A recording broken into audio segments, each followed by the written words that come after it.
बच्चे ਹੁਣ ਆਪਾਂ ਕੀ ਕਰਦੇ ਹਾਂ। ਆਪਾਂ ਨੇ ਕਿਹਾ ਸੀ ਕਿ ਆਪਾਂ third law of rational indices जो ਆਪਾਂ ਉਹ टॉपिक कंप्लीट कर रहे हैं और उसके लिए ਆਪਾਂ ਨੂੰ सब तो पहला पता होना चाहिए कि जो अपने कोल क्रिस्टैलोग्राफिक बच्चे जो क्रिस्टैलोग्राफिक एक्सिस ने जो क्रिस्टैलोग्राफिक एक्सिस ने उसकी डायरैक्शन में कितना फाइंड आउट करते हैं ये बहुत इंपॉर्टेंट है। उसके बाद आप देखेंगे इंटरसेप्ट किमें फाइंड आउट करते हैं, फिर आप डेफिनेशन के अकॉर्डिंग सारा पढ़ाएंगे। तो देखो अपने को जिस तरह एक क्यूब है,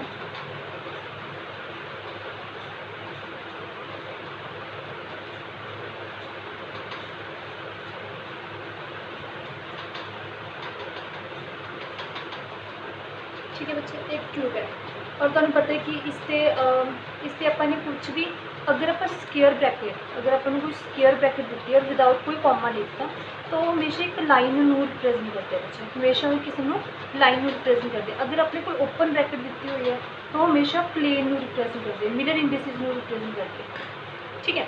और अगर अपने को ए वाली इस तरह की ब्रैकेट दी है, स्केयर ब्रैकेट दी है, तो इसको रिप्रेजेंट करती है कर्ली ब्रैकेट, सॉरी ये रिप्रेजेंट करती है बच्चे इक्विवेलेंट फॉर्म्स। ये आप सारे डिस्कस करते किदा। सब तो पहले आप देखते हैं कि सपोज तुहाडे कोल कोई इस तरीके नाल पॉइंट दिता 1 0 0, तो तुसी पहला अपने आप इनू एक्स एक्सिस मान लो, इनू वाई और जेड तुहाडी अपनी मर्जी जो मर्जी मान लो, ठीक है। तुसी हमेशा ओरिजिन तो लैनी हाँ, ओरिजिन तो ही तुसी डायरैक्शन में फाइंड आउट करना। ओरिजिन भी आप चेंज कर सकते, मैं दसांगी। अपने कहा ना कि एक्चुअल लेंथ अपने इंटरसेप्ट ओरिजिन तो पता लगे। देखो 1 0 0 सपोज एक्स की अपने को 1, इसका मतलब कि ओरिजिन तो कोई चीज़ कोई पार्टिकल एक्स एक्सिस वाले चलिया। सपोज अपने को यूनिट प्लेन है तो उसकी लेंथ 1 तक मतलब 1 तक चलिया।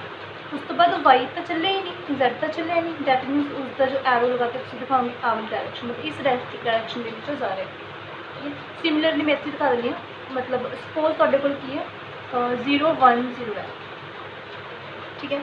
इसमें भी सेम अगर तुम 0 हूँ अपने को सपोज ए वाली एक्स है, ए वाई है, तो तुम ए जेड, ठीक है। 0 तो चले नहीं, हाँ 0 ओरिजिन है, एक्सिस तो चले नहीं, वाई तो चले सिर्फ 1 वाई है।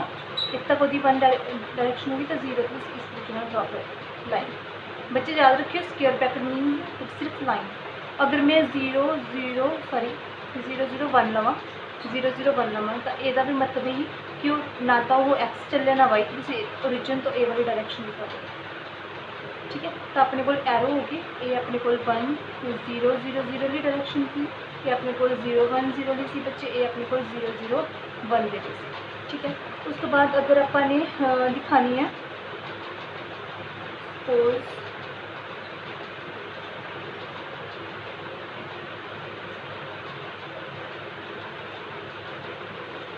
सपोज बच्चे अपने दिखानी है 0 1 0, ठीक है। उसके बाद सपोज से 1 1 दिखानी है, 1 1 की डायरेक्शन दिखानी है, तो कितना दिखाओगे। इसमें किसी एक्स मानना है, एक्स मान लो, इसमें किसी वाई मान लो, इसमें किसी जेड मान लो, ठीक है। तो तुम देखो एक्स बन गया, ठीक है। उसके बाद वो वाई बन गया इस तरीके ना, एक्स ओरिजिन है, ओरिजिन तो एक्स बन गया, फिर वाई देखो वाई है नहीं सही बन गया। उसके बाद 1 जेड गया, जेड इस तरीके ना ए वाला पॉइंट आपने फिल किया गया, ए वाला तो तुम एरो इस तरीके दिखाओगे 0 to 1 सीधा पार्टिकल उठेगा, ठीक है। और ये चीज़ अपने को इस तरीके स्ट्रक्चर्स अपने दिखा डायरेक्शन दसती हैं। अगर अपने को वैल्यू हो, हाँ जी बच्चे हूँ आप होर स्ट्रक्चर तुम होर भी लै सकते हो, जिमें तुम लै लो 1 1 0 या तुम लै लो 1 0 1 1, कुछ भी एवं आप पॉइंट्स करके देख लें, डायरेक्शन करके देख लें, फाइंड कर लें इस तरीके ड्रॉ करते, ठीक है। अगेन ये अपने को कुछ भी मान लो एक्स वाई और ये अपने को जेड है, ठीक है। तो अपने को 1 1 0 कि अपने को 1 1 0, तो तुम अपने देखोगे ओरिजिन है, ओरिजिन तो 1 गया इतने एक्स, फिर वो वाई गया, वाई कितना है ये अपने को एक्स गया, वाई और इस तरीके में हो गया, ठीक है। जेड तो गया ही नहीं, तो पॉइंट की आ, ठीक है। ये अपने को डायरेक्शन है, तो ओरिजिन तो डायरेक्शन इस तरीके में दिखाई जाएगी, ठीक है। तो को पॉइंट है 0 1 1, इसमें किसी किमें दिखाओगे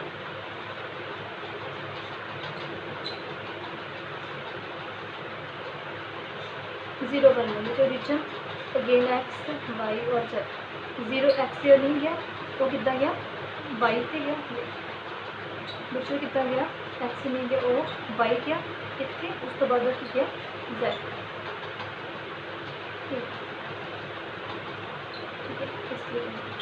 ठीक है इस तरीके आप सारे डायरैक्शनस में दिखा सकते हैं।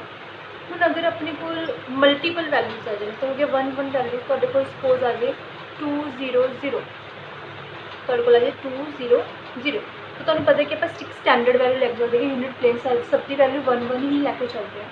तो कदे भी इस तरीके की कोई भी टर्म आ जाए तो सब तो पहले तुम इसको सिंपल बना देना 2 में कॉमन करता ਤੁਹਾਡੇ ਕੋਲ आ गया 1 0 0 ਹੁਣ ਤੁਸੀਂ आराम ਨਾਲ बना सकते हो 1 0 0 बिल्कुल आप स्टार्टिंग च बनाई सी ये वन कि एक्स एक्स रिमूव किया वाई जेड मूव ही नहीं किया तो हमेशा उसको सिंपल बनाओ। तो तुम देखो कि 2 0 0 और 1 0 0 वैल्यू की बिल्कुल सेम आ रही है। अगर तुम 1 0 0 लेंगे फिर 2 0 0 लेंगे तो सेम आती है मतलब जो पैरलर प्लेन होंगे तो भी तो पैरलर होना सी चाहे उसका साइज बड़ा है पैरलर प्लेन्स भी हमेशा सेम डायरैक्शन ही देंगे।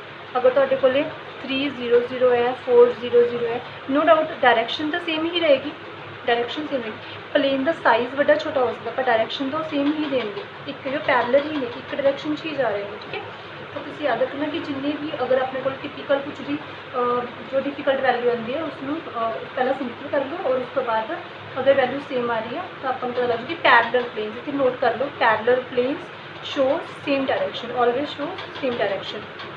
उस तो बाद बच्चे अपने को लग गया अगर आप नैगेटिव टर्म्स सॉल्व करना है तो वो लिए आप करते हैं जो तुहाडा ओरिजिन तुसीं कह रहे थे हुण आएगा कि अगर तुहाडे कोल एक्सिट जो कट कर रहे हैं ना सही नहीं करना शुरू करना ठीक है और इस अगर अपने को वैल्यू सपोज की हुई है लईए चलो आप सारा कुछ डिफिकल्ट लै लेंगे 2 1 2 ठीक है 2 1 2 वैसे इतने मैं 1 बार 1 1 भी लै सकती थी चलो पहले ले लेंगे फिर वो ले लेंगे 2 अपने इसमें कॉमन कर देना क्योंकि अपने 1 च बनानी इसमें 1 बार आ गया इतने 1/2 हो गया इतने 1 हो गया ठीक है।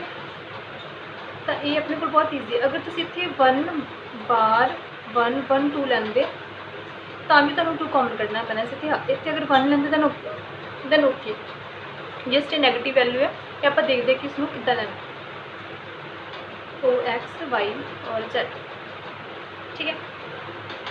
बच्चे जो भी तुम नैगेटिव लेना है तो हमेशा ध्यान रखो कि नैगेटिव जो बैक साइड होएगा हम तुम पता है कि ओ एक्स है ओ अगर ओ एक्स है इस साइड जाना पड़ेगा ओ वाई है इसकी बैक साइड जाना पड़ेगा ओ जेड है पीछे जाना पड़ेगा तो कॉम्प्लीकेटेड हो जाता उस कॉम्प्लीकेशन तो बचने के लिए आप जो अपने को ओरिजिन है उसमें ही शिफ्ट कर देंगे ठीक है आप उसमें ही शिफ्ट कर देंगे सपोज अपने को कि 1 बार है अपने को 1 बार है तो ओरिजिन इसकी जगह पर ओरिजिन इस मान लेंगे ओरिजिन ठीक है। अगर आप इस ओरिजिन मान लेंगे तो इसका मतलब की हो गया हाँ जी बच्चे तो फिर आप कर सकते हैं इसमें ही शिफ्ट कर लो सपोज अपने ओरिजिन मान लिया एक्स तो उस तो बाद 1 बार एक्स कितना गया 1 बार इतने की हो गया इधर वापस गया इतने 1 गया इतने अपने को की हो गया 1 गया वापस ठीक है। उस तो वाई क्या हो हाफ वाई कितना गया हो हाफ मतलब इतने हो गया पूरा 1 है उस तो जेड गया हो 1 1 मतलब पूरा इतने तक चाहे इतने तक लै लो या तुम इतने तक लै लो ठीक है। तो ओरिजिन अपने को आ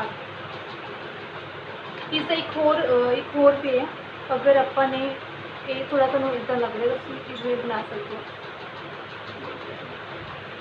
तुसी इसमें ही चेंज कर दो अगर तुसी इस डायरैक्शन में वाई मान लो इसमें एक्स मान लो इसमें जेड मान लो तो ये होर भी ईजी हो जाएगा। तो तुहाडे कोल ओरिजिन की हो जाएगा ओरिजिन तुसी इत्थे मान लिया आ ओरिजिन है अगर ये ओरिजिन है तुहाडे कोल तो एक्स इत्थे गया 1 वाई कितना गया हाफ आ जाएगा जी जेड कितना गया 1 तो पूरा इत्थे आ जाएगा एवं दिखाऊंगा ठीक है। तो ये अपने को की है इस तरीके आप रिप्रेजेंट कर सकते हैं। तो ओरिजिन आप शिफ्ट कर सकते हैं ओरिजिन शिफ्ट करेंगे तो अपने को ABCD जो लेंथ है वो भी अपने को चेंज हो जाएगी ठीक है। मतलब लेंथ आप डिसाइड कर सकते हैं तो ये चीज़ दस सकते हैं। अगर सपोज तुम हम 1 1 1 1 दिखाना है कुछ भी वो होर लै लो पॉइंट जो तुम मैंने तुम इसमें ट्राई करके देखना आप एक बार लै लेने इस तरीके कुछ वैल्यू है तो तुहाडे कोल 1 तुम एक्स एक्स वाई जो भी मान लो सपोज ए एक्स तुहाडे कोल ए वाई किस चलो इन्हें एक्स इन वाई मान लो जो भी तुहाडा दिल करता है बस सब कॉन्सैप्ट क्लीयर होना चाहिए। 1 तुहाडे कोल सब तो पहले वाई देखो वाई है ना तुहाडे कोल तो जो वाई है ये तो एक्स या वाई है ये अपने कोल वाई है 1 बार तो सब तो पहला ओरिजिन ये लै लो ठीक है। ओरिजिन ए ला लो, अगर ओरिजिन ए है तो वाई इस तरह गया, ठीक है। जो आप इस तरीके नाल दिखा सकते हैं, वाई वापस इतने गया, फिर वो एक्स गया 1, फिर वो जेड गया, आर पॉइंट हो गया, ठीक है। तो ओरिजिन आ वाला इतों लैके आप इसमें इसकी डायरेक्शन दिखा सकते हैं, ठीक है बच्चे। ये तो को सारा कंसेप्ट क्लियर हो गया। उस तो बाद आप ये दसना कि कुछ वैल्यूज़ कुछ की डायरेक्शन बिल्कुल सेम आती है। ले लिया 1 0 0, फिर तेरे को है 1 0 1 0, फिर तेरे को है 0 0 1, ठीक है। और उस तो बाद नैगेटिव च लै लो, क्योंकि उसकी भी आप जस्ट ओरिजिन में चेंज करते हैं, बाकी सारा कुछ अपने को सेम ही रहता है। ये सारे लै लो, ये सब की वैल्यू ये सारे आपस के बच्चे इक्विवेलेंट है, फॉर्म्स बोल देंगे हैं, ठीक है। सारे सेम ने ना, तो इस करके इन्हों आप शो इसके एक जो भी उन्होंने कहा कि दसो तो कोई भी एक रिप्रैजेंट कर सकते हो, तो उसके लिए अपने को आया होता है। कोई भी रिप्रैजेंट तुम्हारी मर्जी है, तुम 0 0 1 लिख दो, तुम ये लिख दो, तो भी पता लग जाएगा कि इसका ही सैट है, ठीक है। ये अपने को होगी क्रिस्टैलोग्राफी की एक्सिस और क्रिस्टैलोग्राफी डायरैक्शन, ठीक है। उस तो बाद जो आप अपना टॉपिक कर रहे थे इंटरसैप्ट कितना कट होंगे ने, वो आप देखते किमें करना है। हाँ जी बच्चे, हुण अपने को जो टॉपिक है वो सेम कि अपने को जो इंटरसैप्ट्स में आप देख सकते हैं कि अपने को यूनिट प्लेन है, पर ये भी हो सकता है कि ये जो एक्सिस जो पॉइंट है ये अपन इतने दिता होंगे, पॉइंट ज़्यादा होंगे 1 की जगह पर अपन 2 दिता होंगे, ये 1 की जगह पर 2 दिता होंगे, तो ये आप इस तरीके प्लेन ड्रॉ कर दीजिए, जिस जो तुहानूं पिछली बार दिता हुआ सी कि इतने अपने को यूनिट प्लेन 1 1 1, तो इसकी वैल्यूज़ ने इनक्रीज़ करता, अपने को एक प्लेन बन गया। हूँ ये देखो प्लेन बिल्कुल की पैरलल बिल्कुल पैरलल प्लेन ने, और एक चीज़ की है कि दोनों की वैल्यू अगर ये 1 1 वैल्यू है, इसकी वैल्यू 2 2 है, यदा मतलब की हो गया होल नंबर मल्टीपल हो गए यूनिट प्लेन के, ठीक है। पर आप बच्चे जो 1 और 2 इंटरसैप्ट टू इनफिनिटी ये तुम्हें आगे एक्सप्लेन कर दिया कि आप इसमें किमें दिखा सकते हैं। और इस तो पहला आपने करना है ये सारा टॉपिक इसके अंडर ही कंप्लीट हो जाएगा। उस तो बाद अपने को टॉपिक है कि